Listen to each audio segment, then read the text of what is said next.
everyone, welcome to the latest edition of HNN News. I'm Selena Michelson. And I'm Brady Hansen. We begin with a story about your health.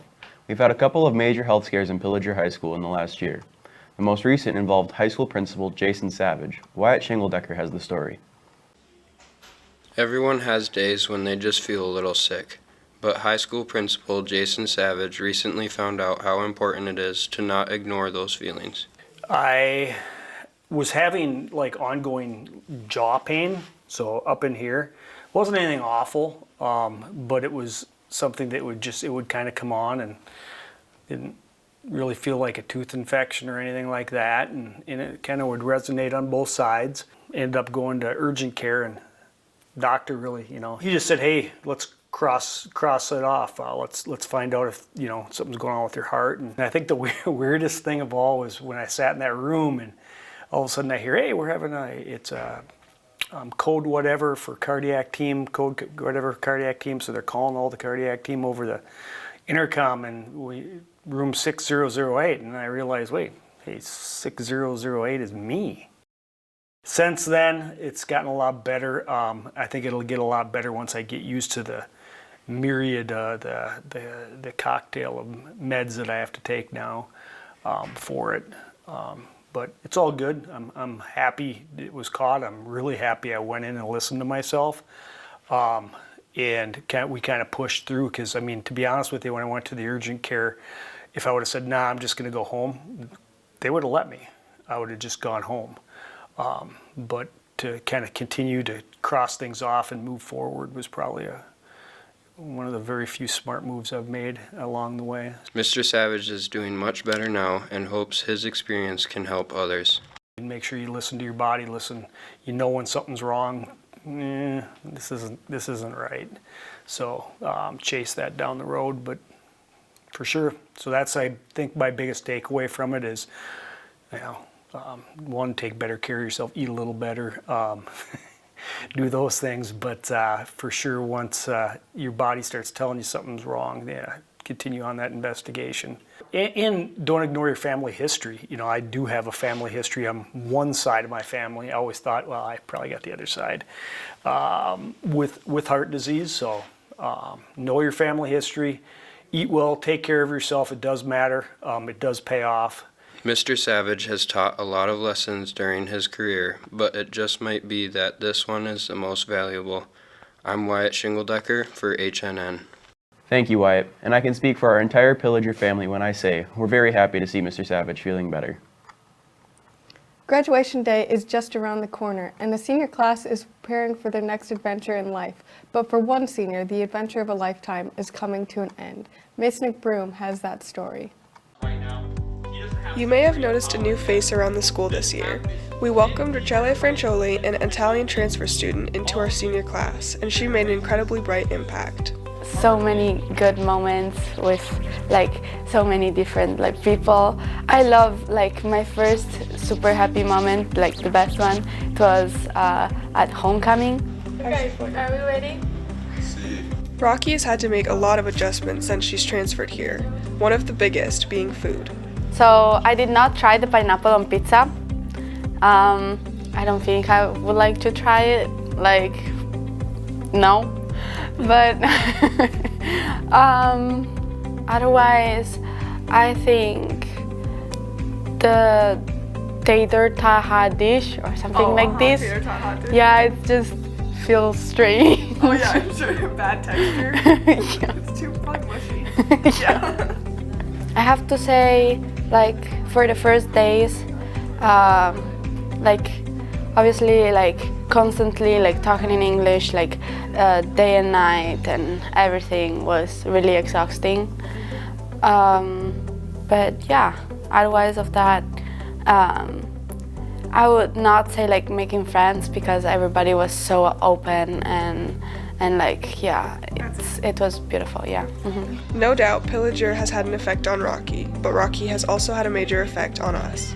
She's kind of just been another family member that's been over, and she's fit in very well with the family.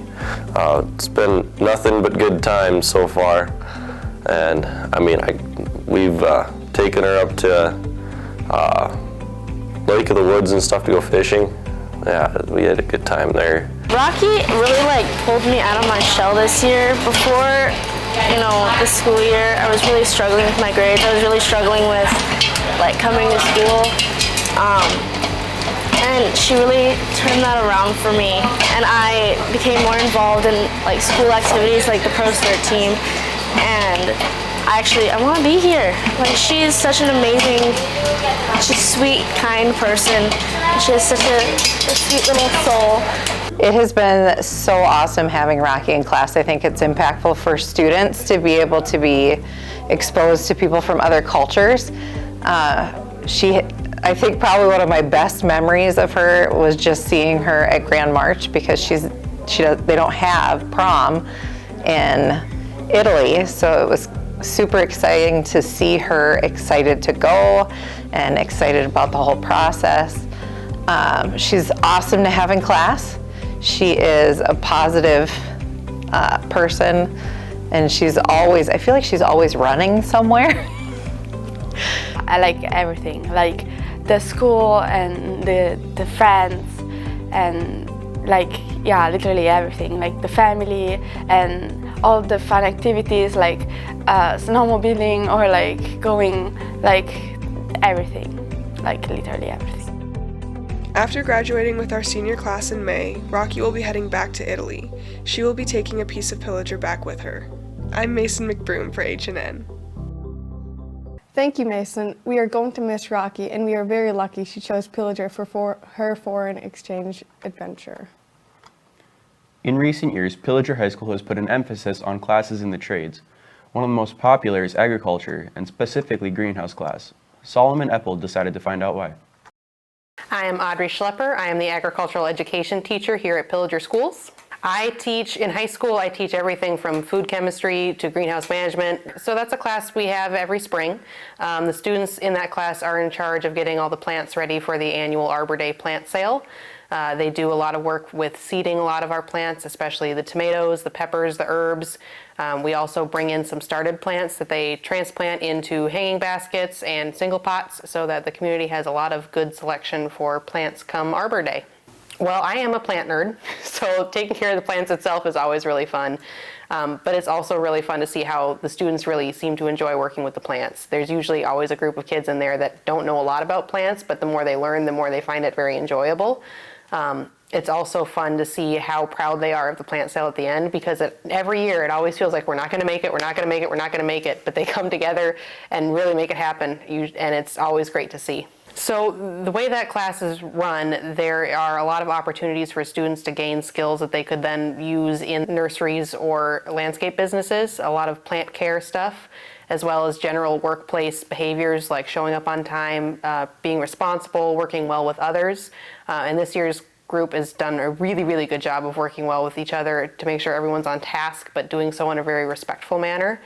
And like I said, those actual tangible skills of transplanting and plant care and managing all the things that go with a sale also can be very transferable to many different jobs. So there are a ton of career opportunities in the world of agriculture, as is happening in a lot of different areas of careers. The population that works in agriculture is getting older and starting to retire out, and there are a lot of really good careers in that field that pay really well, have really good benefits, and range from working on the farm to working in businesses that support the farm, so like machinery sales or maintenance, agribusinesses other than machinery sales, crop science, agronomy science, and then also a lot of different like greenhouse jobs or landscaping, and the list goes on. There's a lot of opportunities out there, and I think it's an area that people don't usually consider very well, because when they think of agriculture, they just think farming, but it is so much more than just farming, and I think there's a lot of opportunities there that might otherwise get missed. Thank you, Solomon. And despite a rainy Arbor Day this year, the annual greenhouse plant sale was another big success. We're starting a new feature in this edition of HNN News. We're calling it our Teacher Spotlight. Our first spotlight shines on Mr. Horn. Brady had a chance to sit down with Mr. Horn recently and has his story. It's hardened, but it's not dry. You see him in the hallway every day, but what do you really know about Mr. Horn? For instance, did you know he has a very interesting philosophy on teaching? It's a weird occupation where the people you're trying to sell the product to don't want you to sell them the product, and your job is to still sell them the product, but they don't want it, and they will tell you not to do your job. And if they do get the product, they want it for the cheapest, they want the cheapest product possible. So basically, like, students in general don't really want to work super hard in school. I think it's much more rewarding in the fact that I get to have conversations with students about, like, what are you doing in the future? Where are you going? Have you ever thought about this? This could be a cool job. This could be a cool career path. I think you're really good at this. Like, trying to see things in students that they don't see in themselves. Right. So that's probably what it's taught me, is like, teaching is so much more than content. Right. Like, especially at this level. Before coming to Pillager, Mr. Horn was a college professor. You might think that would have been a more difficult job for him, but Mr. Horn says no. Teaching college is super easy. Super, super easy. I show up, I stand in front of a classroom, and I talk for an hour and a half. I close my books and I walk out. And I tell you, the test is on Monday. Here, I walk into a classroom, so-and-so is standing on a desk. Some couple just broke up and they're having a breakdown in my room. This kid's sleeping in the corner. This kid jumped through the window. This kid is belching repeatedly. This kid is doing all sorts of stuff. And now I've got to try to mitigate that and bring them back just so that I can get, like, some content out.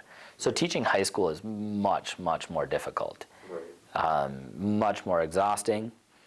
I taught classes 3 days a week at the college, and it was only for about 6 hours a day, so probably 18 hours of teaching, whereas here I'm 6 hours a day, 5 days a week, so 30 hours of teaching. So 12 less hours of teaching at the college, which meant 12 more hours of prep.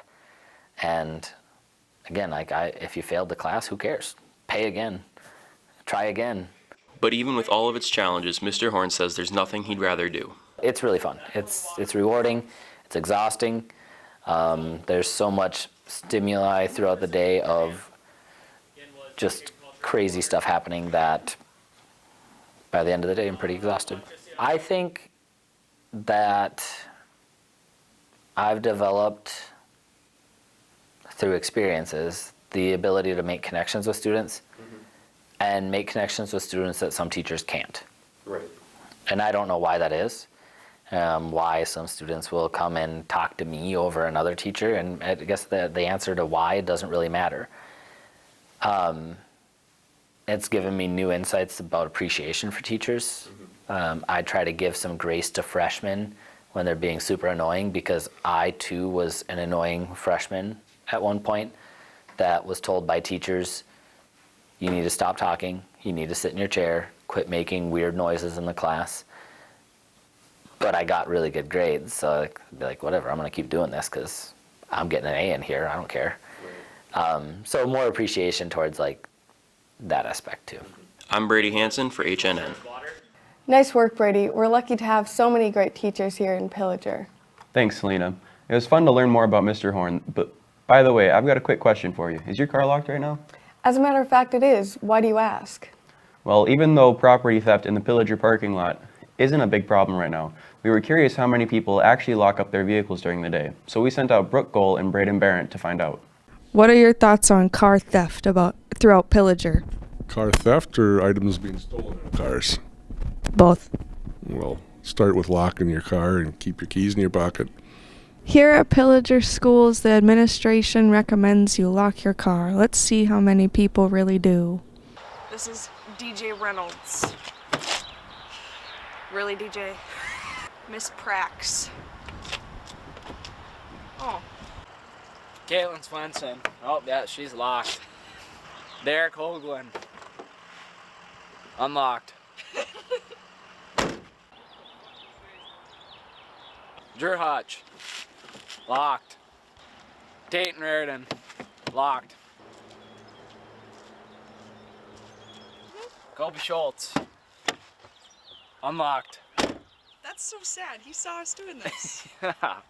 Owen Benson's daddy's truck. Locked. Josephine Kimmen. Unlocked. Officer Boats. Locked. Drew Barron. Unlocked. Mr. Barrett. Unlocked, too. We heard you had an unfortunate experience with theft here at Pillager. Yeah, somebody just stole my car, stole my keys out of my football locker and just drove off. Do you know who this somebody was? Yeah, he's standing right here. What do you have to say for yourself? Wasn't me. It appears a lot of people here need to lock their cars. I'm Brooke for HNN. Thanks, Brooke. That's going to do it for this edition of HNN News. For all of us here at HNN, I'm Brady Hansen. And I'm Selena Michelson. Thanks for watching.